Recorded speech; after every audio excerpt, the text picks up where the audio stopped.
All right, good day, and thank you for joining us today. This live cast, we're going to cover at a very technical level, gameplay style, the basics of analyzing SEO campaigns. Answer that question, how do I tell if my SEO is working? We're going to do it with three different tools today. So we're going to go through Google Search Console, we're going to go through Google Analytics, we're going to go through SEM Rush, and we're going to go through Google Data Studio. And with each of those, we're going to jump through kind of some of the different features we use to look at traffic and impressions and track links and all that sort of thing.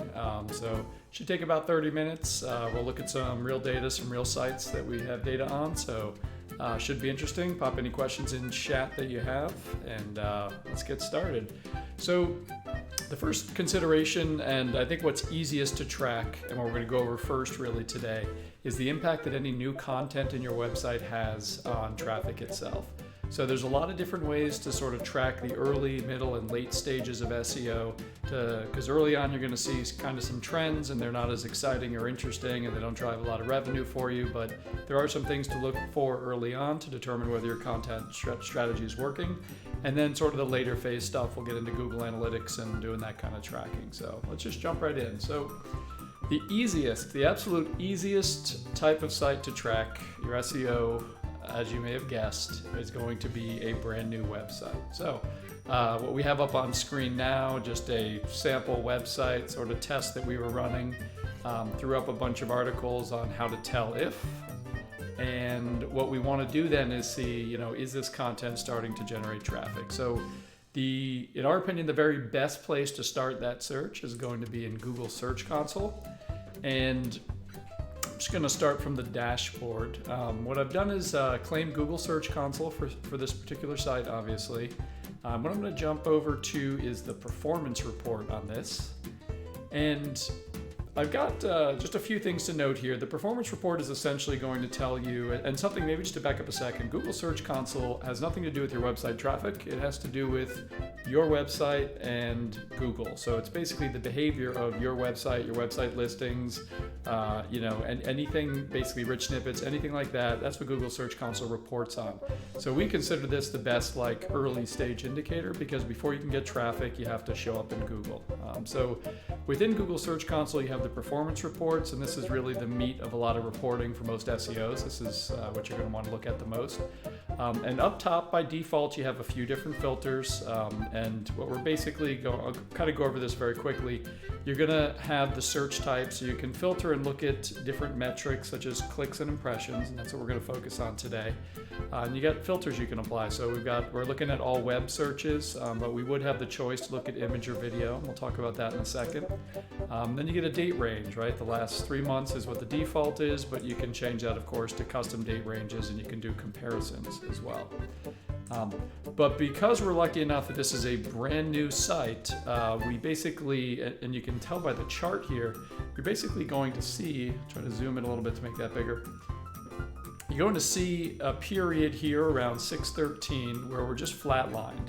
And essentially what this is this is probably when we launched the site initially, and what we're seeing and what you can see early on and what you'd expect to see from a brand new website, never been on the internet before, are no clicks and no impressions. And at some point within this, we obviously launched the site, maybe got a couple backlinks, and what you'll start to see early on with the green line here are just the total impressions. So you can start to track that change as time goes on, a few weeks go by. And what we typically see with this kind of thing are just a series of bumps. So we kind of bump up from 0 to just a handful of impressions, and we bump up for a few hundred impressions, then we bump up again, and so forth. So this site being fairly new, what we're going to look at initially really are impressions, because before we can even get clicks, we need to get impressions. So just to clarify, if you're not familiar with Google Search Console, what an impression is, it essentially means that your website is showing up in the search results, and that's it. So it doesn't mean anybody clicked on it necessarily. You could be position 20 and a query went through, and your site technically loaded and was impressed on the page, but not necessarily a click. Now the other metric you've got here in Google Search Console are total clicks. So the reason for new sites especially, and really any initiative where we're launching a whole new set of content where we're not really looking at clicks, is you just don't get a lot of data here. You get 1 click here, 2 here, 3 here. So sort of the combination of both of these is what's going to determine your trend. And this is to us, the very best way to get that early data in terms of what, whether your content is starting to get impressed and whether you're starting to get clicks. Don't get discouraged. They say with SEO, it could take 3 months, 6 months, a year. Generally, and we'll see this with new sites, within a month, you're going to see some impressions, you're going to see some clicks. And this is the data you're going to want to use early on to start to determine, whether to ramp up content production or change content production or do more of something, that sort of thing. So a couple of things that I think you're also going to want to look at this point, and even though this chart kind of gives us an overall trend, are specific queries that you're starting to both get clicks and impressions on. So within the performance report, you've got, let's start with the queries tab, and this is going to show you where you're starting to rank. Now for a brand new website, if you're already getting clicks and ranking for something, it's a sign to me as an SEO, we need to do more of that, right? We found a little niche here that no one is really competing for because I'm a brand new site, no authority. If I'm ranking already, maybe there's more to be had there, and maybe there's a gap in terms of how much content there is related to that. So even though we're looking at the trend and we're starting to see good things, we're starting to see a little bit of traffic, we also could dive a little deeper here and take a look at what queries are starting to work for us. And you can toggle over here, so its pages are also useful as well. So this tab is going to then aggregate all of the different pages that are starting to get clicks, impressions, etc. So both really good tools just to start gauging sort of that early type of result, which is good. Some other things, we're going to jump to a different example now, and with learndigitaladvertising.com, you may be aware we're super transparent. So we have our own website here, and we recently launched an initiative. So we're going to go over an example now of an existing site, but what we did is create a whole new set of content, and we think of that in terms of silos. So we wanted to do a series of buying guides to see if we could generate a lot of traffic towards specific types of software related to our industry and stuff like that. So in order to do that, obviously we created a whole new section of our site, and it's called the buying guide section. And within the buying guide section, we write reviews, and I think there's probably 100 or so pages on email marketing software and SEO software and call tracking software and all that. So that was our sort of tactical initiative, was to see how much traffic could we generate from this, and the way we measure it is such. We will go back to Google Search Console for this, and in this particular case, we have the exact same report. We're going to actually, I apologize, I have the wrong Search Console account open, so I'm just going to switch over. So what we did here is we're going to look now the challenge obviously is that we have this entire website. Let me just go back to learndigitaladvertising.com. We have this entire website of content. How do we look at just this new segment of content that we created? We want to measure what just that impact is, because when we go to Search Console, what we do see obviously is just traffic, right, over time. And even if I'm going to go back 6 months, just because this was an initiative that started a little while ago. So we do see that traffic overall has been on the increase, but we don't really, this again is the entire site, and what we had done is create a small subset of pages for our buying guides. So what I'm going to do is filter this content to only show the buying guide content. So it's pretty cool. I'm just going to go to the site, and what I happen to know from the site is that all of our buying guides are in a subfolder for tools. So basically, you're just going to take that subfolder, and up top here, I'm just going to create a new filter in Google Search Console. And here I want to filter for pages that contain tools. So it's pretty simple. It's going to take that same chart, it's going to ignore all other content, and just show me the tools content. Let's let that load for a second. Now, in just looking at this chart, things change a lot. Previously, we had a lot of traffic back here in February, March, April, etc. And you can probably tell here sometime about when we started to launch the buying guides, and that's when you start to see impressions here. All right, so this is right around the middle of April or so. And again, it's going to be that same pattern where in the beginning, really uninteresting in terms of the number of clicks. We weren't generating a lot of traffic, but if we just look at impressions, we definitely start to see, okay, this is where we start to get impressions, and typical, we see like a bump and it flattens out, another bump and it flattens out. So the trend we're seeing is very positive. The click trend is the same, right? We started with no traffic here, and we slowly moved up to the 10s, the 20s, the 30s, the 40s, the 50s, the 60s a day. And if we do the right thing, we'll probably continue on that trajectory. So that little tool, that little filter tool is, one of the most valuable things, if you happen to have launched a new site section or, some sort of silo around some topic, if you can find some sort of unified way to filter those pages. In our case, it's very easy. All the pages, again, have the word tools in it, and that's the filter we've set. That's a super easy way to, really take a dive into just one section of the site. So some other examples where that might really work well is your blog. It may all sit in a blog folder, or maybe there's a new services pages or service areas. If you do organize all that in a pretty logical hierarchy, which you should be doing for SEO anyways, you can parse that out. Now don't forget that at any time, again, we have the queries report here, so we can start to see what types of terms are getting clicks and impressions. And again, this can help guide us to write more content related to certain things. And as importantly, the pages report obviously going to show us which pages are doing the best. So if you don't have the ability to sort of filter a whole site section like this, you may have written a very specific article. So don't forget, you can totally take a very specific page, and we'll just take the Amazon page right here.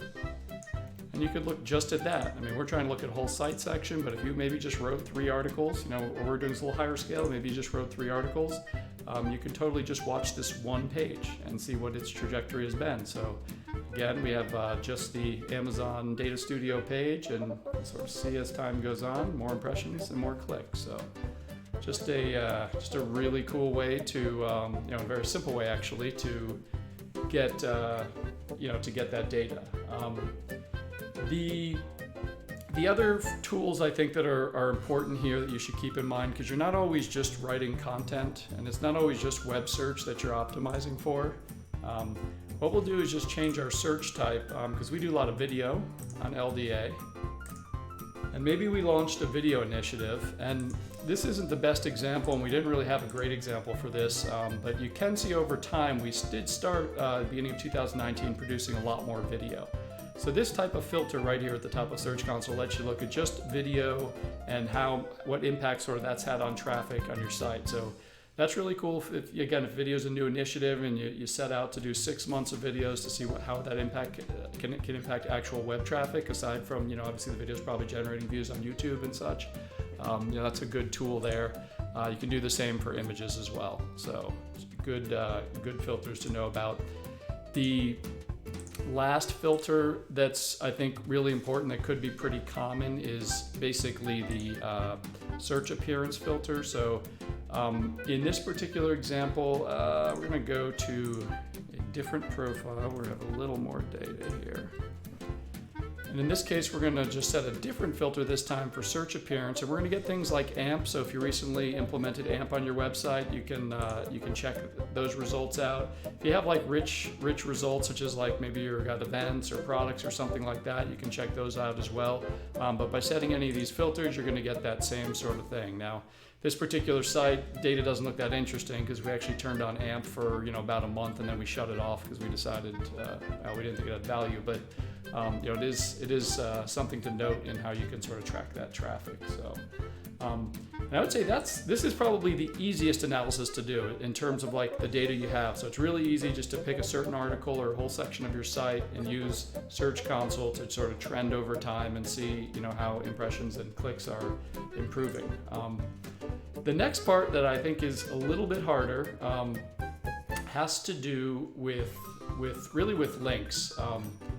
And we're gonna go to Google Analytics in a minute, but let's just jump at first into links themselves. So let's just say you're on a mission to build links, and you're sort of like, well, how do I know what links are coming back and what impact that's having on my traffic? So back to, in the same way for content that we look at impressions first, for links, what we look at first is recognition. And it sounds like a very simple thing, but we just want to make sure that Google is seeing the links that you've built. So, the easiest way to do this really within Google Search Console is to hop over to the links section. And you're going to get, they break it up in a few different ways, and you can see what websites are linking to you, and these are basically like a domain level thing. You can look at what pages are getting the most links as well, both internally and externally. But what you're going to want to look at it for this purpose are the top linking sites, and you can drill into this report. And Google Search Console is going to expose, probably most of the links or a portion of the links that it knows about. So if you got a link from a specific website, for paper blog, for example, you just want to make sure that early on Google Search Console is seeing that link. It's typically not a problem, but again, this is the early stage. It doesn't mean that link is necessarily passing a whole lot to you or benefiting you a whole lot yet, but this is just that early phase of you got the link, Google found the link. Now it's a matter of Google processing everything and time and that's the whole 6-month waiting period that we all dread or look forward to, depending on how you see it. So this is just one way, just a really basic way to see which links are coming in. The other thing, then there's some other tools that I think are slightly more useful than this, and SEM Rush, Ahrefs, there's a lot of different versions of sort of these link tools. And what these essentially do are track your links over time. So what you're looking at now within SEM Rush is just a backlink analytics tool that they have that'll look like month over month, and basically blue is good and yellow is bad in this case, where you can see how many new links that essentially this particular crawler found and how many links were lost.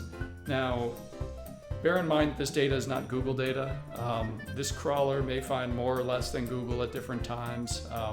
This crawler may find a lot of noise and report it, all that sort of thing, but this does give you just an overview of the number of links that Google's finding over time, or that crawlers are finding over time. And I would really use this mostly, I really like Search Console because I know that Google knows it, but this is more of if you're doing a lot of PR, you're doing a lot of viral content, and you want to you're really just promoting it to try to get links from all over and not doing specific link requests. This is a good way, I think, to measure that initially. The other way to use this, aside from just that trended chart, is actually to jump into, we go into the backlink section here when it loads, if it loads. And what I prefer to do here is take this chart that SEM Rush gives us, and this essentially just lists each new link that SEM Rush is finding.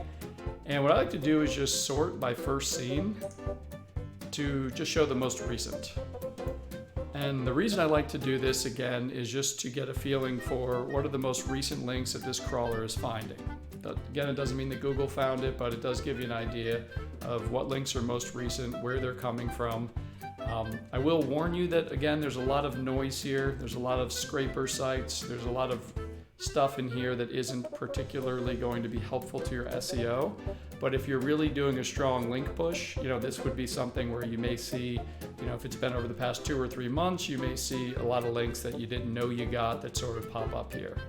So I think it's really a good report for those early stages of link building, just to start to see what's out there and what's coming in. And then the obvious next step then with links is, well, what does that mean for traffic? And that's a lot harder to analyze. The honest answer is, you got 5 links, 6 months later, traffic may have gone up or gone down. It could have been caused by a lot of things because we're not working in a laboratory here. We're working with new content being added and maybe old content getting deleted from a website or something like that. So measuring the actual impact of those links is a little bit harder because you're probably adding content at the same time and all of that. But these two tools I think are pretty good as far as just kind of identifying that crawlers are finding new links, and obviously just you can do a visual inspection or quantitative inspection of any of the links just to determine the quality of that. So these are some of the third-party tools that are good to look at. I want to jump into Google Analytics quickly because that's just another view of how to do things. We're looking now at, this is the Google demo account, and this is a really cool thing if you don't know it exists, but you just actually Google Demo account. We'll put a link down in the video as well. They actually have access to, Google opens up a Google Analytics account for one of their stores so that people can just hop in and basically have at it, play with it, look at data, practice with Google Analytics. So that's what we're looking at right here. My favorite report here for identifying sort of trends, there's two ways to do this. Okay, one, if you're familiar with Google Analytics, you're probably going to say, well, let's go to all traffic. And we'll look at channel reports, and I'll go through this process right now. And maybe we're just going to look at organic over the course of the year, so we'll just expand our date range. And obviously we're looking at all channels now. So one way to look at organic as a whole is just to go to the channels report and drill into the channel grouping for organic search. And let's just pause for one moment. We looked at Google Search Console, which tells us behavior on Google search engine as far as your website goes. What Google Analytics, the big difference really is that this is the on-site. This is how much traffic has actually come. So when we're looking at organic traffic here within Google Analytics, we're not just looking at what Search Console would have sent and Google would have sent. We're looking at Bing, Yahoo, DuckDuckGo, all those as well. So just bear that in mind. So we drilled into organic search, and we can use these charts. You can separate by month is usually like a good way to take a look and just get overall trends for organic search. And this is to me like a really nice overall view if I'm doing a really quick analysis of how's the SEO on the site done over the past year. I think this is a great report. Way better than this though, in my belief, is segmentation. So if you're not familiar with segments in Google Analytics, the way they basically work is they take all the data and you have all the reports in Google Analytics, and these segments then just apply a filter, and then you get all the same reports again. So whereas here we could see all organic traffic sort of jumbled into one, it wouldn't really be easy to look at organic traffic, the landing pages that came from it. We could toggle over here, but there's a little bit of an easier way to do it. So we're just going to create a new segment quickly. And we're just going to say where the channel contains organic. We'll just give this segment a name, organic traffic. Save it. And what that's going to do up top is change, my reports from being all users, meaning everyone who comes to the website, to only show behavior for those who came in via organic traffic. The reason this report is really useful, now let's go to behavior, show you a couple examples. Here's the landing page report.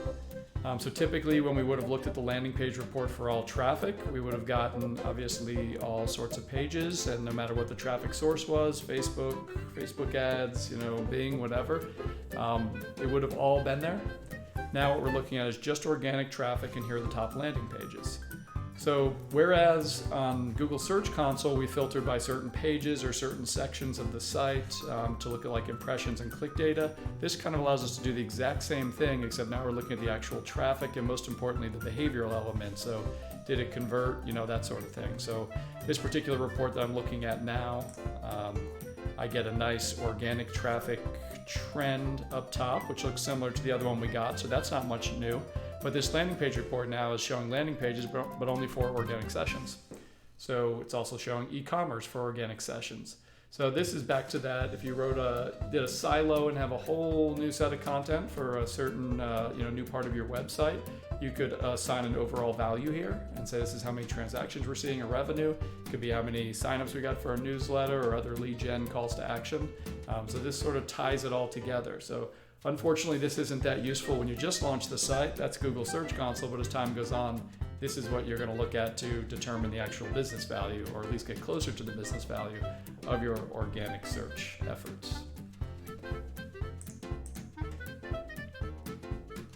All right, so we had just one more piece and one other way that we recommend, especially when you're taking sort of the new content and silo approach. So for those of you who are familiar with Google Data Studio, it's a really cool tool that essentially, for the sake of this conversation, is just hooking up to Google Analytics, but allows us to kind of create sort of these static charts so that we can quickly refer to them and just track things over time. So let's go back to the example where we learned digital advertising and we created all these buying guides.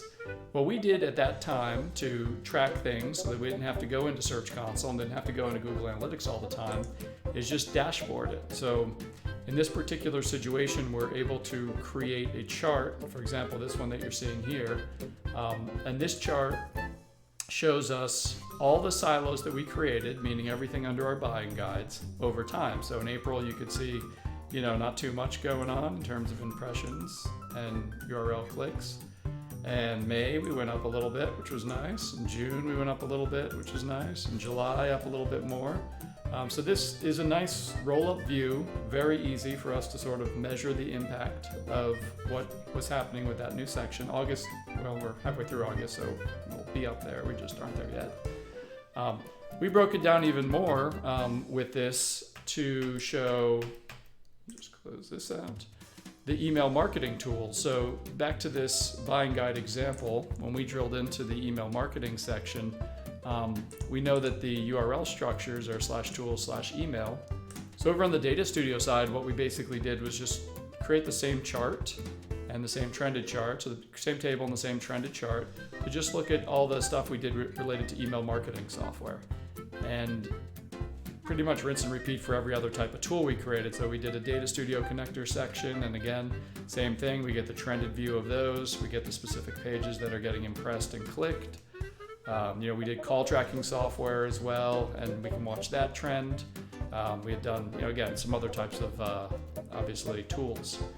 So the main point of this and why I wanted to show this today is pretty much to show that you're going to, whether the project is big or small, you're going to have a large amount of content or a small amount of content in either case, but there's really no mystery to it, and there's really no sense in sort of wasting a lot of time in all these different reporting suites when you just can sort of zero in on what the impact of things is. So whether that's early on with Search Console, later on with analytics to identify conversions and stuff from that traffic, and then with tools like Data Studio, just make it really easy for you to just get a good glance of things. And it's not just about reporting or sending these reports to clients by any means. More importantly, it's about taking a look and saying, okay, we did a silo on email marketing, what's really happened to it? How does that compare to these Data Studio connectors posts that we created? Which of these are getting the most clicks? Which ones should we work on better calls to action? If I see 110 clicks on Bing ads, I'm gonna jump on that one, and so and so forth. So really the key and the encouragement today is to not only know where to look for this stuff, but also to definitely, dashboard it or report on it in a way that, makes it very easy and in front of everybody's eyes, so they know what to work on next, and they know what's working and what's not. So those are some of the basic tools. I hope it was helpful today. I'd love to see you at learndigitaladvertising.com. You can subscribe below on YouTube as well, and we wish you a great weekend. Thanks.